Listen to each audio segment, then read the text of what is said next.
día de hoy vamos en este simposio de actualización de salud cardiovascular de la Fundación Santa Fe a hablar un poco de fibrilación auricular. Y vamos a hacer una charla muy enfocada a lo clínico, a lo que en nuestras palabras sería la presentación clínica de estos pacientes. Recordemos, y este escenario de la fibrilación auricular y este electrocardiograma que muchas veces usted en su práctica clínica y yo encontramos, y esta aparente frecuencia y apariencia caótica de esta arritmia, pues hace que sea una de las invitadas importantes en este simposio. Recordemos que la fibrilación auricular es resultado de muchos circuitos de reentrada y estos circuitos son variables y se habla bastante de la hipótesis de las reentradas múltiples con los mecanismos ya conocidos del rotor como uno de los mecanismos más importantes en la generación de fibrilación auricular. Asociado al mecanismo de rotor, sabemos que los precipitantes de estos eventos arrítmicos se correlacionan no solo con un substrato, sino también con una remodelación de la aurícula que nos aumenta el riesgo de producción de esta arritmia. Lo primero que debemos siempre identificar desde el punto de vista de urgencias son algunos factores precipitantes que el paciente nos puede decir en la historia clínica. Sabemos, por ejemplo, que todos los eventos isquémicos muchas veces se pueden manifestar con fibrilaciones auriculares con respuesta ventricular no controlada. También procesos de inflamación del miocardio pueden generar este tipo de arritmias. Recordemos el famoso corazón de fiesta, el cual el paciente en las horas previas ha consumido alcohol o sustancias psicoactivas en exceso. El estrés hemodinámico, ese estrés sobre la pared de la aurícula también nos puede generar y precipitar estos eventos. No olvidar disreflexias autonómicas, desórdenes neurológicos, incluso el proceso de edad avanzada que también nos puede precipitar la presencia de fibrilación auricular.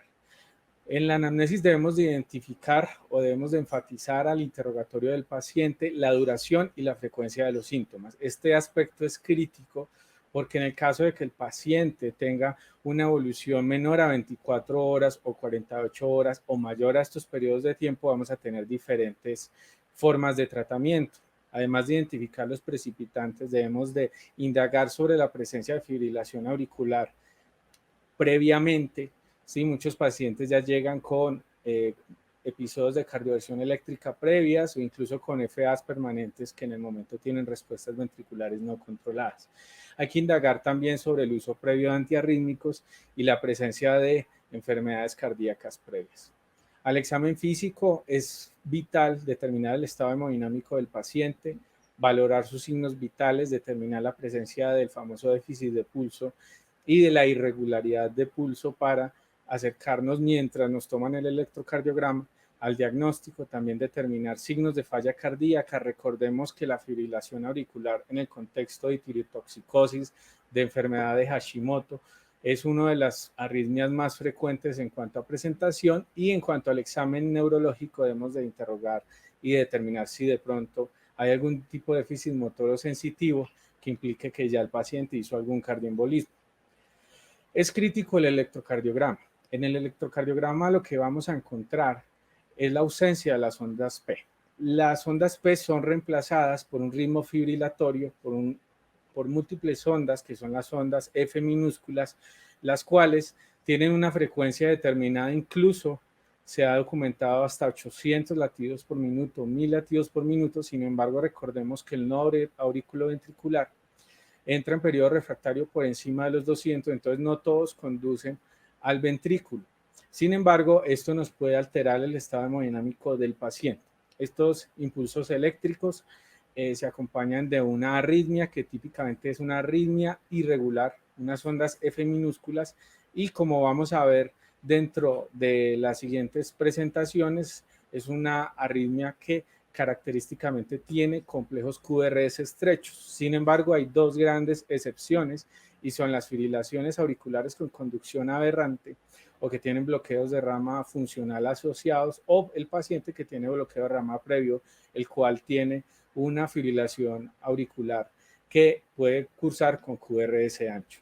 El electrocardiograma que es clásico, donde vemos que el patrón RR es irregular, las ondas F minúsculas y la frecuencia ventricular no controlada. Muchos se preguntan, bueno, ¿cómo vamos a calcular la frecuencia ventricular en fibrilación auricular?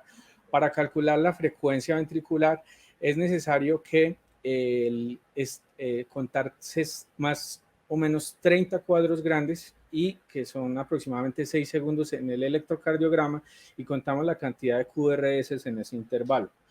Con esos QRS vamos a hacer la multiplicación por 10 y eso nos va a dar el aproximado de frecuencia ventricular.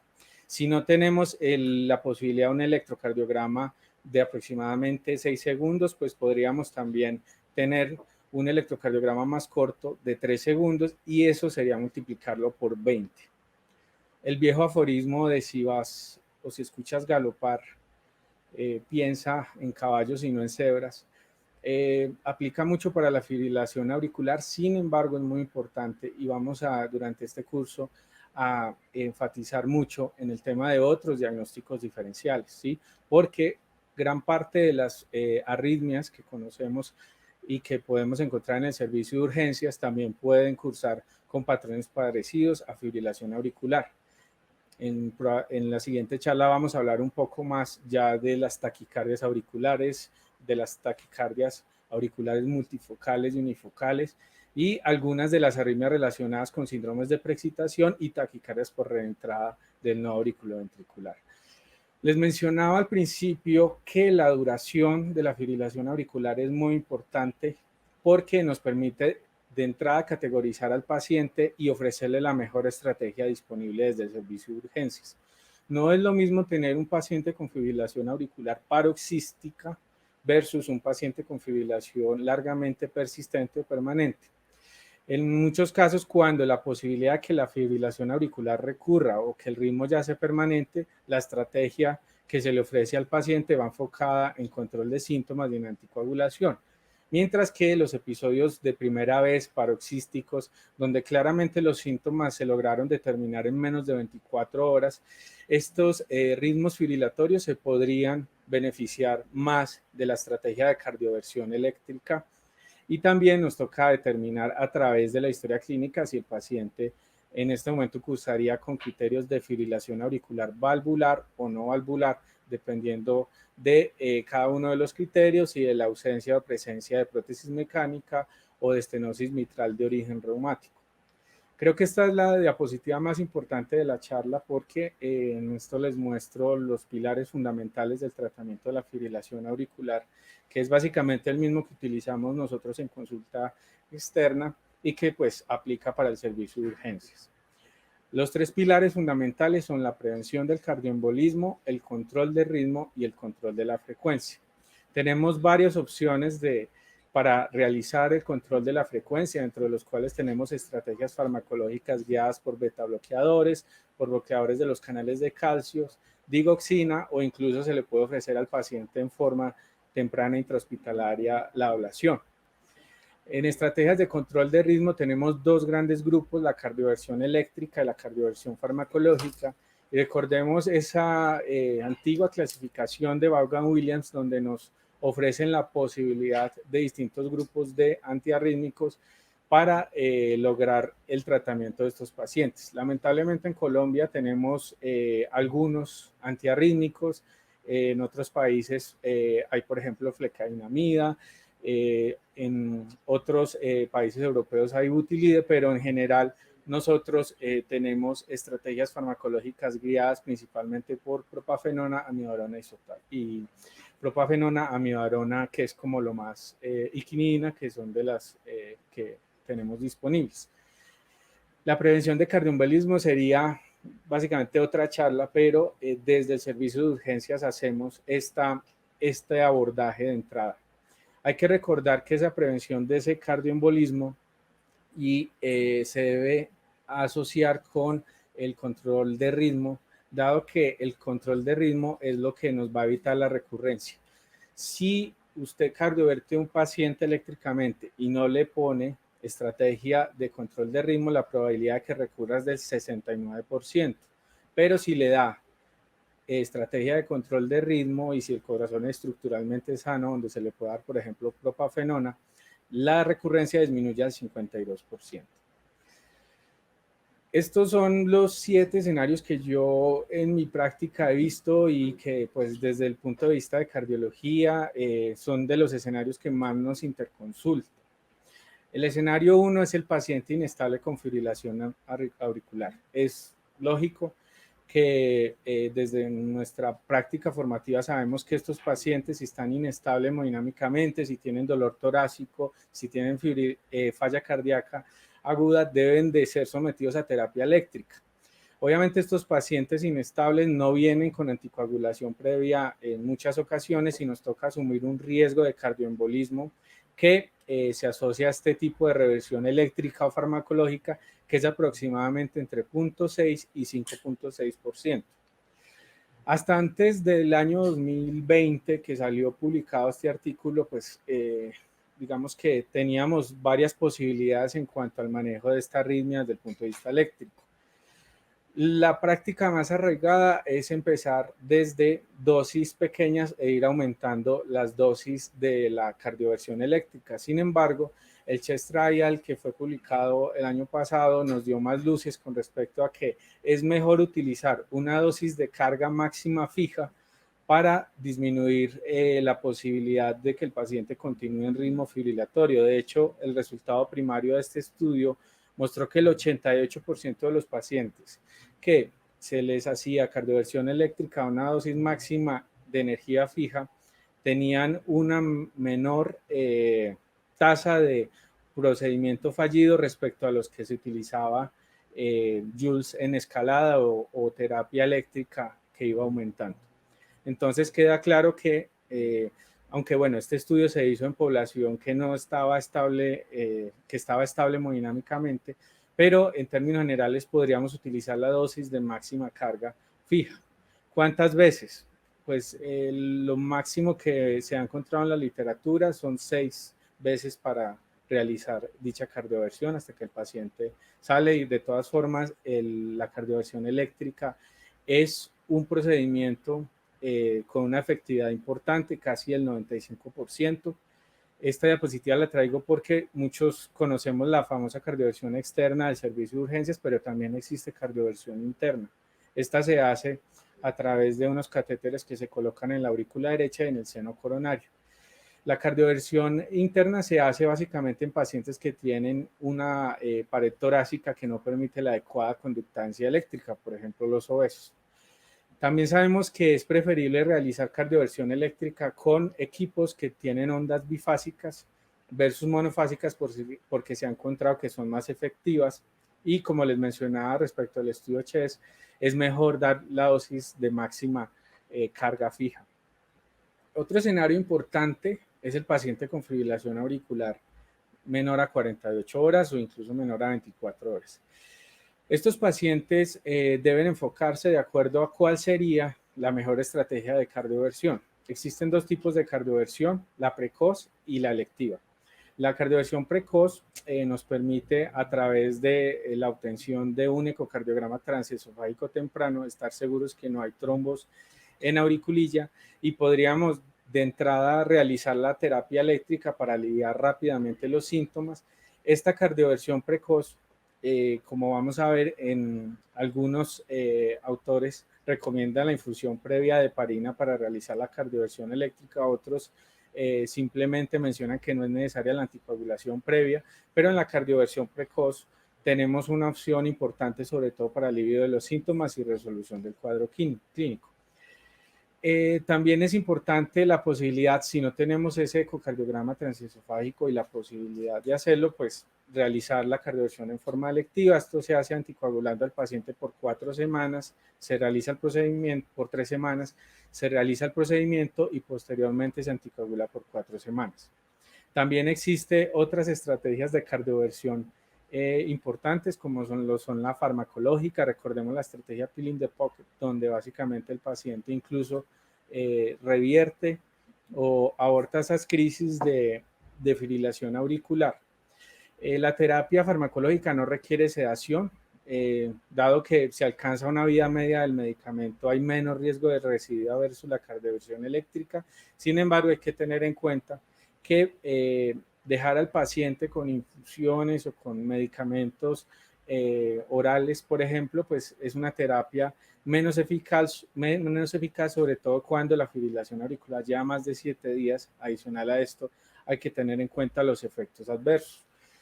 También importante tener en cuenta el riesgo de quemadura en el caso de la cardioversión eléctrica, lo cual mejora si hacemos una buena utilización de gel durante el procedimiento. Y la posibilidad de edema pulmonar postcardioversión y el aturdimiento miocárdico que nos puede empeorar el gasto cardíaco. Ya el escenario mayor de 48 horas, si aún no está claro cuándo inició la FA, es mejor que usted dé por sentado que el paciente lleva más de 48 horas. Entonces, si hay la posibilidad de hacer el eco transesofágico y el paciente no tiene pues la presencia de trombos en la auriculilla, pues se beneficiaría de la terapia eléctrica siempre y cuando usted deje anticoagulado al paciente 4 semanas. En esto, la recomendación de las guías es 2B para dejar al paciente sin anticoagulación, así el CHA2-VAX sea 0 o 1. Entonces, la mayoría de estos pacientes se les calcula CHA2-VAX y se define después de las 4 semanas ya la anticoagulación crónica. También importante tener en cuenta que si no hay la presencia de un ecocardiograma transesofágico y no hay la posibilidad del tema del cardiólogo, pues se puede optar por una estrategia donde se anticoagula el paciente por 3 semanas previas, se hace el procedimiento electivo y se realiza esa estrategia. Las guías del año, las últimas guías de fibrilación auricular que salieron publicadas el año pasado nos dan también unas pautas farmacológicas para cardioversión eléctrica, farmacológica y eléctrica. En cuanto a la cardioversión farmacológica, les dan una recomendación 1A al uso de Bernacalant, al uso de propafenona, y sobre todo a esos pacientes en los cuales tienen una fibrilación auricular de inicio reciente. También recomiendan con una recomendación 1A que la amiodarona en infusión se recomienda para cardioversión en pacientes que tienen falla cardíaca de base o algún grado de estructuralidad previo. Esto nos permite también, desde el punto de vista de definir anticoagulación, si el paciente postcardioversión se va a beneficiar ya de una estrategia crónica de anticoagulación. Recordemos que el Bernacalant, por ejemplo, que fue un medicamento que apareció por allá en las guías en el año 2012, es una estrategia importante, es un medicamento que actúa a nivel de la repolarización y bloquea corrientes de potasio activadas por acetilcolina. También este medicamento nos permite en estos pacientes con FA de inicio reciente obtener un ritmo sinusal a través de pues, toda la evidencia acumulada en los estudios AC y ABA. La pregunta muchas veces en los servicios de urgencias es cuándo, cómo dejo anticoagulado a ese paciente en AIF. Pues las guías son claras en que estos pacientes en los cuales la FA presumiblemente lleva más de 48 horas, pues la estrategia es anticoagular durante las 3 semanas previas al procedimiento de cardioversión eléctrica. Estos pacientes ya cuando llegan anticoagulados previamente, un escenario muy común en urgencias son los sangrados relacionados. Recordemos que los nuevos anticoagulantes ya tienen algún tipo de medicamentos antídotos que nos permiten revertir ese efecto de sangrado, especialmente les hablo del idarucizumab y del andexanet alfa, los cuales en los algoritmos de las guías últimas de fibrilación auricular su uso está avalado para el tratamiento de estos sangrados desde el punto de vista de urgencias. ¿Qué escenario es claro en que el paciente probablemente no vaya a mantener el ritmo sinusal y qué perfil de pacientes probablemente se beneficien ya de una estrategia un poco más de control de ritmo y de control de frecuencia crónica? Son básicamente los pacientes que tienen dilatación auricular izquierda, en los cuales la duración de la FA ha sido mayor a 7 días y especialmente en esos mayores de 6 meses, ya pacientes con estructuralidad cardíaca, con fallas cardíacas, con fracción de eyección reducida. Estos pacientes se benefician principalmente de la estrategia de control de frecuencia porque el manejo de del control de frecuencia disminuye las consecuencias hemodinámicas negativas de la respuesta ventricular y disminuye el riesgo de taquicardio-miopatía. Hay otro perfil de paciente que es el paciente estable hemodinámicamente, en el cual la estrategia, por ejemplo, de la píldora de bolsillo nos permite obtener nuevamente un ritmo sinusal. Generalmente estos pacientes se benefician de una dosis carga de propafenona. Generalmente también estos pacientes se asocian con corazones estructuralmente sanos. La propafenona debe de evitarse en pacientes con bloqueo de rama preexistentes y las cargas que se usan desde el punto de vista oral son de 600 miligramos y continuar con 150 a 300 cada 8 horas. La amiodarona, como les mencionaba anteriormente, se reserva para pacientes con corazón con anormalidad estructural y fracciones de eyección reducida. Digamos que el mensaje central de esta charla es que identificar el ritmo de fibrilación auricular en el servicio de urgencias es el paso inicial para mejorar el pronóstico a este paciente. No olvidar los 3 pilares del manejo de esta patología y usar los recursos disponibles, incluyendo la consulta al cardiólogo en caso de que tengan dudas con respecto a esto. Fue un gusto haberlos acompañado el día de hoy en esta nuevo simposio de actualización y gracias por su atención.